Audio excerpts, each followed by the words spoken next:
Hello, everyone. Welcome back. Before I jump into today's story, I wanted to give a quick update of what happened this past weekend. If you have not already listened to my very first episode of how I finessed my way into a Miley Cyrus concert, go and check that out. That is a story that was from last year's 4th of July.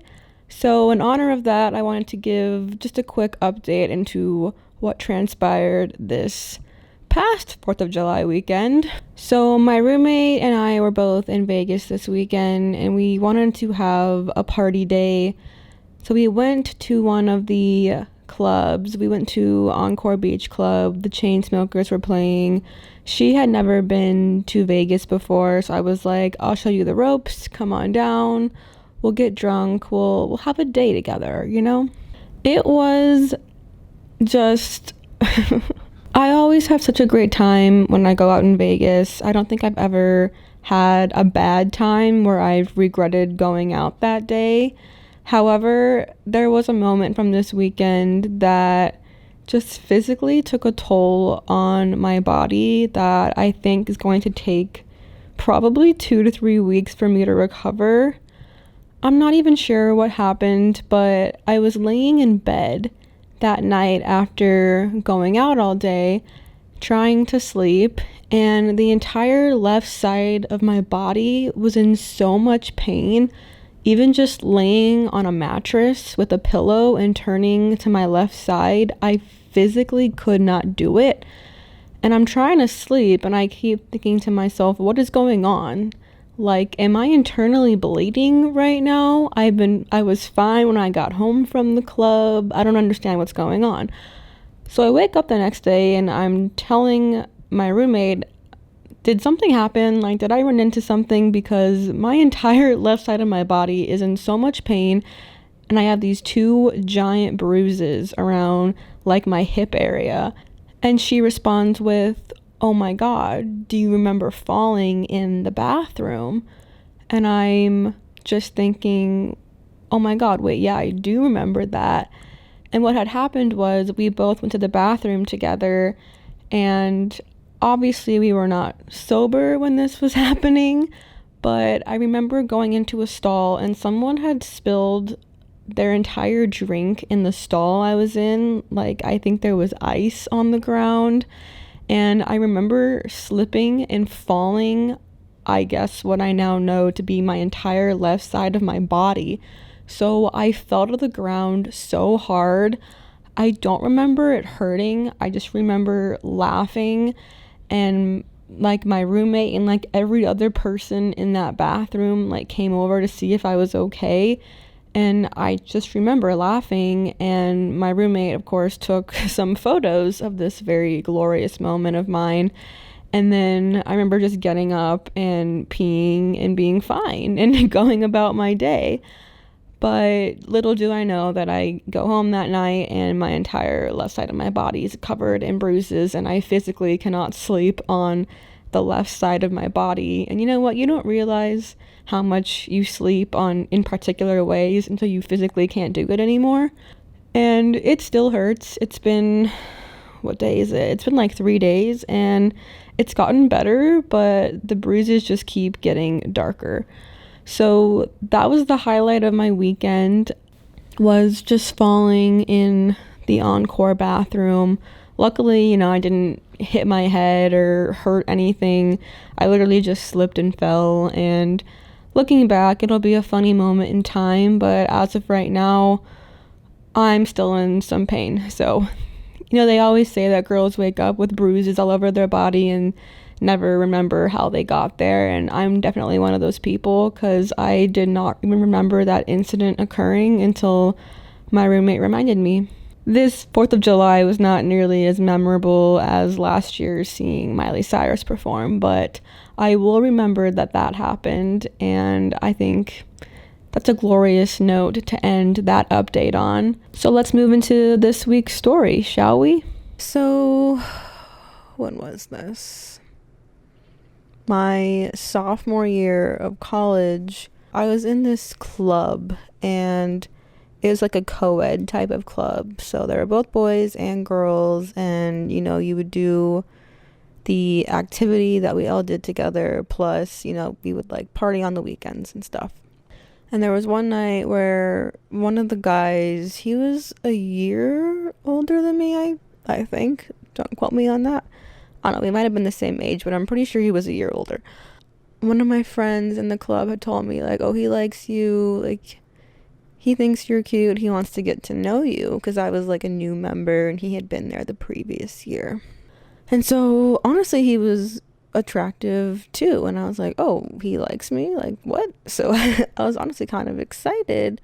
So we end up just like talking at the party. He ends up just like kind of asking me like if I want to go on a date with him, if I'm interested, and I was like, yeah, like, let's do it. At this point I really hadn't had anything worthwhile in college yet, so this was kind of like a turning point, I guess, at least from what I thought it was.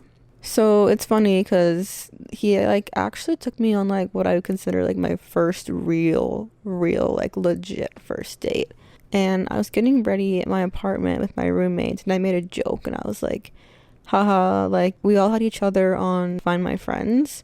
So I made a joke, and I was like, if you guys don't see me, if you can't find me, if I don't respond, like, I was kidnapped. Even though it's like, this guy goes to our school, he's a very well-known person, like, he's not gonna do anything, but I just thought it was funny. So he ends up like picking me up, which, one, cute, did not tell me what we were doing. But he ends up driving me into like the middle of the desert, because we live in Arizona. So this is probably like 15-20 minutes out of the way. And I'm like, what are we doing? And he's like, you'll see. And I'm like, oh my God, this dude's actually gonna kill me. And we get there, and he just like parks his car in like the middle of the desert. But picture like this is like unsketchy. Like a lot of people go and like sit and like hike around, take pictures. Like it's very normal. But I didn't have service, so I'm literally thinking like, oh my God, my roommates, like, if they actually take me seriously, they're probably gonna freak out. But we get there, and he opens the car, and he's got this like little picnic basket with goldfish and apples and juice, and I was like, what the heck? Like, I'd never had someone like do this for me for a date. And so we're sitting there just kind of like hanging in like the back of his car. I know you can like just like sit in the trunk kind of thing. And we eat and we talk, and it was kind of like an hour before sunset, I would say. So like the sun is starting to set. We're just kind of like walking around. He like brought blankets to like sit on the ground. And because it's like a desert area, you can really see the stars come out. So we're like sitting, staring at the sky, and there were a couple of moments where we like had nothing really to say to each other. It was kind of just like that silence that no one ever wants to deal with on a date, because it like feels awkward, but you like you have to like fill the silence. But he wasn't really trying to fill that silence. So I was just kind of like, I guess I'll sit here and look at the sky like he is the entire time, like freaking out about how I didn't have anything else to say and like trying to think of things to say. But it was funny because later on he mentioned like, oh, I really liked that you weren't trying to like fill the silence and you were just kind of like letting the moment be. And I was like, oh yeah, for sure. Like I totally did that on purpose, like not. So anyways, the date went really well. Obviously, we hit it off. He liked me, blah, blah, blah. We see each other a couple more times. We kind of run in the same friend group. So we like kind of all go out as like a group of friends, just like hanging. And, there's a couple of nights where he spends the night just because it's late and I lived close to the bars, but nothing happened. It was always very like platonic-y. Like we were just in the same bed. We did kiss on the second date, but that was it. Like nothing more happened. But anyways, so I think I want to say there were like 2 nights where he stayed the night and like nothing happened. And he never tried anything. Like he never made a move besides just like a kiss here and there. Like he never tried anything. And I was like thinking to myself, okay, he's just respectful or taking it slow or whatnot. And then we get to a point where it's about to be Thanksgiving break and like we're all going home for like a week or whatever. So we don't really talk on the break. We weren't really big texters. We would like make plans, and that's how we would text, like, oh, let's see each other here, blah, blah. And so in my mind, I kind of told myself, like, when we get back from this break, like, I want to tell him that I really like him and I really like where this is going and just kind of see where he's at. Like, I was at a point where I was telling myself, like, I would, like, full on date this person, like, exclusively, which looking back now kind of doesn't make that much sense, but I was young, okay? And so I get exactly what I wanted. He invites me over to his house. It was supposed to be like the day everyone was coming back to school, like the Sunday before, but he ends up canceling on me and says, oh my god, I'm so sorry, like I have a paper I totally forgot about that's due tomorrow, can we do it tomorrow? And I didn't think anything of it. I was like, yeah, of course, I'll see you tomorrow. It's the next day. I get all ready, like full hair, full makeup, casual outfit, 'cause I'm just like going to hang out at his place. I walk in and like his roommates are sitting downstairs. I hadn't met them before. I was like, hey guys, what's up? I always try to be really friendly because, you know, you want the friends to like you and everything. After saying hi to them, he's telling me, okay, let's head upstairs now. I'm like already laughing about what's to come. So we get upstairs and me thinking we're gonna have like this deep conversation. It ends up him going into this long, drawn out monologue about how he doesn't think we should be together and he is seeing us on more of like a friend level and we haven't really gotten past the friendship level. And the whole time I am sitting there so confused. I'm like, he's saying we're just friends, but he never tried anything. And again, I know it's not just on the guy to be the one to try something, but in this situation, again, I think in the early stages, the girl should be the one being pursued. So that's how I looked at it. And he was pursuing me in the beginning, putting himself out there and asking me out. So I was like, okay, this is just the natural progression of things. So I'm super confused. He's just like going over reasons why we don't work, but that he thinks I'm cool and he wants to still be civil. And I always try to take these things with such a grain of salt because I don't ever want to look crazy or clingy. Like, I want to look literally emotionless. And I was also upset because the Victoria's Secret fashion show was on that night before it got canceled, which is, I'm still upset about that. That's another story. And I remember it was like almost over, and usually I would have just like waited until it was over and been like, I'll come over after. But I like wanted to see him so bad that I left middle of the Victoria's Secret fashion show to like go over there and see him.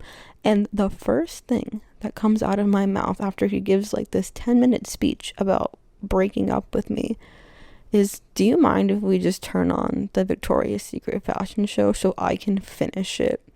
Dude looked so confused. I don't know if he expected me to start crying, but he just goes like, yeah, sure. Only for him to realize he does not have cable or any way of finishing this show. And I'm just like, can I get a break here? Like, come on now. So anyway, I handled it pretty well. I was like, all right, I'm cool. Like, we can be civil. We're in the same club, whatever. I did kind of call him out though. So I was super annoyed that he was clearly going to do this the night before and like chickened out. And two, he made me go out of my way to drive to his house to get to his place just to break up with me. I feel like you should have either come over to my place or met me in a more public space. I feel like that's more respectful. But instead, I had to walk in to his house with his roommates who clearly knew what he was about to do. Only for me to really be there for about 10 minutes for him to say what he wanted to say that he had already put off and then have me leave. And I totally called him out on it. And I said to him, Why did you bring me over here just to do this? You were clearly going to have this conversation with me last night and you decided to put it off for an extra day. Just seems kind of rude. I feel like there was a better way you could have gone about this, don't you think? He had no response to this. He just looked at me as I put on my tennis shoes and, got my bag ready to go. I think he realized he was in the wrong, and I just looked at him and said, all right, well, I'm gonna head home now. He at least had the decency to walk me to my car and, tried to give me a hug goodbye. Like I said, I try to stay cordial in these things, and this was not like the love of my life breaking up with me, so it wasn't really that much of a giant heartbreak type of situation. I was mad at the way he handled the situation, but I can't look back and say that this made me depressed in any type of way. And again, I think the fact that I walked out of there just ready to be like, okay, I'm gonna go home now. Like, thanks for that very awkward talk, showing basically no emotion whatsoever is always key in these situations and kind of gets them wondering why you're not more upset about what just happened. He gave like a 15-minute monologue, and the first thing I said was like, where's the Victoria's Secret fashion show? Because I cared way more about the fact I was missing that than what he had just said. So that probably stung him a little, but as it should. So I get in my car and text my roommates, and I tell them very clearly, pop out the sangria now. I need a glass of wine waiting for me when I walk in. And my roommates, bless their heart, were all so close. They're like, oh, pouring it now. Can't wait to see you. I didn't give them any details in that moment, but obviously they knew something bad had happened or I wouldn't be coming home so soon. So yeah, I get back to my apartment, like all four of my roommates were waiting to like hear the story. I've got wine waiting for me. It actually ended up being a really fun girls' night in. We pulled up a stream of the Victoria's Secret fashion show so I could finish watching that with dignity as I so deserve. Talk trash, because that's what we do to make us feel better in the moment, and all was well. Looking back, I think the lessons learned, I don't even know barely actually what was the lesson here, because I still feel like I didn't really do anything wrong. I let a guy who was interested in me first pursue me. I let him woo me by taking me out on a first date. And again, as a 19-year-old girl who's being pursued by this slightly older, very cute guy, I'm gonna let him pursue me. I'm not really going out of my way at this point in my life to be all over him. I've always seen it as it's the guy's job to make those first initial steps, and he did a great job of that in the beginning, and he had set that precedent. So why am I going to be the person that's all over him, trying to get physical with someone who hasn't even tried to take that first step with me? It's just not my style, and it's not how I really do things, and I kind of see it as this was on him and he didn't really go above and beyond to form that connection with me, and that's okay. We obviously just didn't click in that way, and that's fine. The way he handled the situation of, ending our strange little flirtationship, I guess, I still thought was disrespectful. But I think the good thing that came out of that was he was super cool in terms of taking me out on that first date in a special way. I'll never forget just driving into the desert, seeing a guy bring out this whole big picnic basket, and he had a whole plan in mind of what he wanted to do, and he executed it, and that was really attractive. And that was a quality of his that I really liked about him, so I kept that in mind as I started going on future dates and seeing other guys, that this is something I like and appreciate, and I should keep that in the back of my mind. Nowadays, you go on a dating app and guys are like, oh, meet me at the bars or with all my friends, or just something stupid. So seeing a guy that actually took the time to plan something that he thought I would make it happen, and then continue to pursue me for that short amount of time, I thought was really valuable and showed me that I do like those romantic gestures, and that is something I'm looking for in someone long term. I do thank that man, even though I was upset that night, mostly because I missed the end of the Victoria's Secret fashion show more than anything. But I don't know, I guess lessons learned. We're all gonna get dumped, we're all gonna do the dumping, but I guess better it happened before things got weird. I hope you guys enjoyed that story. Obviously, it wasn't a major heartbreak of any sort. I think I was only seeing this guy for a few weeks, and obviously we didn't build a very strong connection, but I just thought the entire story of what happened and the fact that I was more upset about this Victoria's Secret fashion show really just plays into who I am as a person and how I handle these types of situations. And looking back, it's funny to think about. I'm sure we all have these funny little stories we can look back on. And yeah, at the time, was I mad? Absolutely. But it didn't really cross my mind for more than a day or two after. And it's those kind of stories that kind of make us who we are and start to build into how we move forward with other potential people. And I'll always look back at this story and be able to laugh and think about how great it was that my roommates were there for me, you know, waiting with open arms, ready to hear what happened and then help me feel better. And that's really all you can ask for with these types of situations. Thank you all for listening. Again, please go on and follow us on TikTok and Instagram at What the Frick Podcast. And to top it off, I ended up going out and dating one of his really good friends. So yeah, all right, I'm gonna leave it at that. I will see you guys next week.